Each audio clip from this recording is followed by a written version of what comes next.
everybody, and welcome to another edition of Beyond Stops Weekly Wrap. My name is Ryan Chivera, and I am so happy to be here to talk about the week in movie and TV news here on the Beyond Stops channel.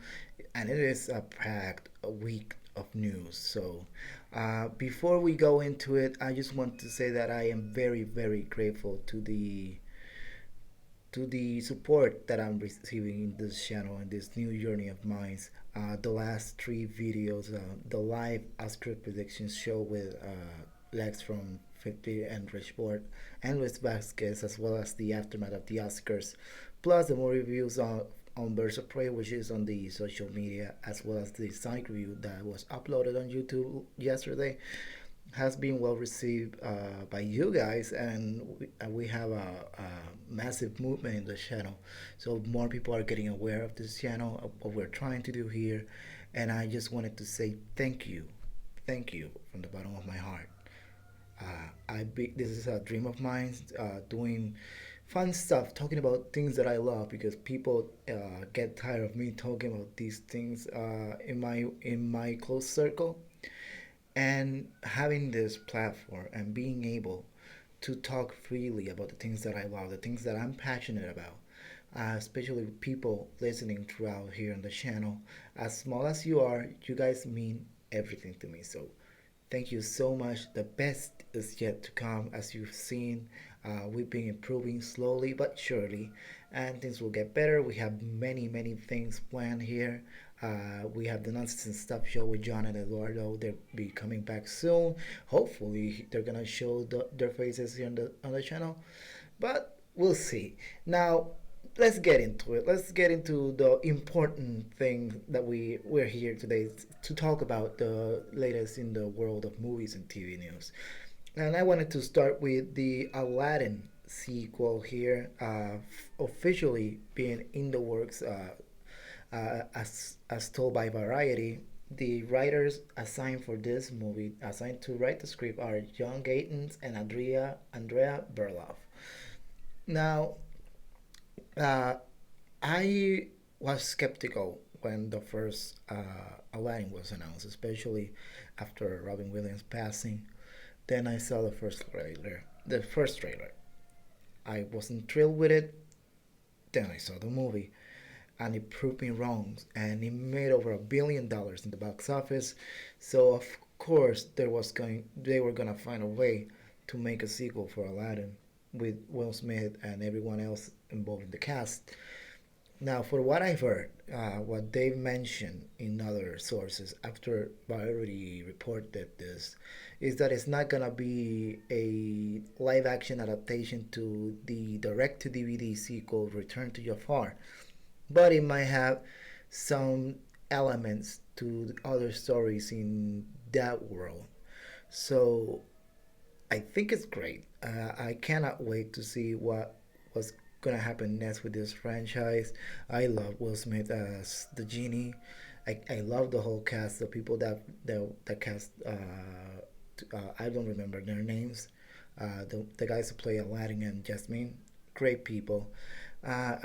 Surely it's something to have on the lookout. Now, this is not the only thing that Disney has in the works. They've recently announced that Rick Moranis is coming back from acting retirement for Disney's Shrunk. Disney's Shrunk takes place after the events of Honey, I Shrunk the Kids, with Josh Gad playing one of the kids of Rick Moranis. And I never seen Honey, I Shrunk the Kids, but I'm very familiar with Rick Moranis' work. Ghostbusters, The Flintstones, Spaceballs. He's such a great comedic actor that's been missed for so many years. He retired in order to take care of his wife and kids. He's been out of it in years. I think he came back for one of the episodes of The Goldbergs to reprise his voice role of one of the character he played. I don't remember his name. It's been a while since I last saw Spaceballs. Lord Helmet, yeah, and I think this is good because if there is a way to bring back the audience from that first grew up with Honey and Shrunk the Kids, it was bringing back Rick Moranis, and he's been hard to negotiate with, especially since it's not coming back for the Ghostbusters sequel, Ghostbusters Afterlife this year. So I'm happy that Disney was able to get Rick Moranis out of retirement for this thing. And this Shrunk sequel was rumored to be a Disney Plus original. Since Rick Moranis is coming back, has moved into being a theatrical release. So I don't know if that's gonna change the whole product as a whole. But this is good news. That means they have confidence in this project. So we shall wait and see. I'm very excited to see Rick Moranis back. I've missed him so much. Now, next thing on the list, Billie Eilish. People love her, people hate her. She was announced to make the theme for No Time to Die, the latest and the last movie of Daniel Craig's James Bond, and she released it last Thursday at 8 p.m. I was leaving my friend Jamie in her house, going my way back home, waiting for the song to be released, and then I listened to it. And one of my one of my concerns, which knowing Billie Eilish music, and I'm a big fan of hers, I was concerned that she was going to do just the same thing that she did with her music. When it comes to a Bond theme, it has to have the feel of what the story they're trying to tell on screen. So when I heard No Time to Die by Billie Eilish, I got a feel of what the movie was going to be, and she did a fantastic job, to be honest. I don't know where the hate that's coming from her after winning the Grammys and all that is coming from. She's very talented. She has great music. She's made some themes for WWE NXT, so I'm a little bit biased on that side because I'm a wrestling fan, of course. But overall, she's a great talent, and she has a very wonderful voice. And I think she rocked it on the James Bond's theme. And I want to know your thoughts on this one, especially because it's such a divided crowd with this one. Did you like Billie Eilish's interpretation of a Bond theme? Let me know in the comment sections down below. Now, next story on the list is The French Dispatch by Wes Anderson. Its trailer already been released. A cast including Bill Murray, Elizabeth Moss, Timothy Chalamet, Owen Wilson, Tilda Swinton, and many more. Now, if you're not familiar with Wes Anderson's work, he's made great movies like Fantastic Mr. Fox or The Great Budapest Hotel. I'm a I'm a my favorite one of my favorite movies of Wes Anderson was The Great Budapest Hotel. I love the colors of it, the way it was shot and everything. So seeing this trailer, it made me fall in love by the first shot. Uh, it looks beautiful. It looks like it's gonna be like a set of stories inside of one movie. I think the cast is wonderful for this movie, and I cannot wait to see it. So next one on the list as well is that Rapunzel is getting the live action treatment in Disney now. This is being reported by this insider. Sorry, this is one thing to note. What is being said is there is a Rapunzel live action project in the works at Disney. They're not specifically saying a Tangled live action adaptation. They're being very careful with what they are reporting here. So I wouldn't get my hopes up for a Tangled live action movie just yet. We know it's the same princess as Rapunzel, but it is being wordly specifically that it's not a Tangled live action adaptation so far. In my opinion, I think I saw this happening one way or another. Disney's success with live action adaptations like Lion King and Cinderella and Aladdin, it only goes to show that they'll keep on going and making it more, even though movies like Dumbo flop hard in the box office. Now, if they were to adapt Tangled, I think it's the best way to go because that's the recognizable story on Disney's side. So whether that happens or not, it remains to be seen. But I think why not? Let's see who they cast as Rapunzel. Let's see who they cast as the prince and all that. So hopefully it's a Tango adaptation. Yeah, it's been around a couple of years since Tango was released. I remember watching it in theaters. I loved it from beginning to end. So we'll shall wait and see. There's been good live action adaptations. There's been bad live action adaptation. Could this be Disney's bad or good? We shall see. Now the next one in line is one of the big ones. It is the first look at Matt Reeves' Batman, featuring Robert Pattinson as Bruce Wayne. Now, when I first saw the video, I thought it was like a little bit of a joke because I saw it was on Vimeo. Then I clicked on the video.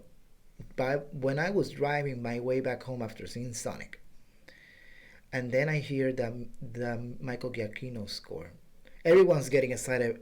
First of all, they're getting excited for the costume. I'm just getting excited for the Michael Giacchino score because it gave me a feel to what how gritty this movie is going to be.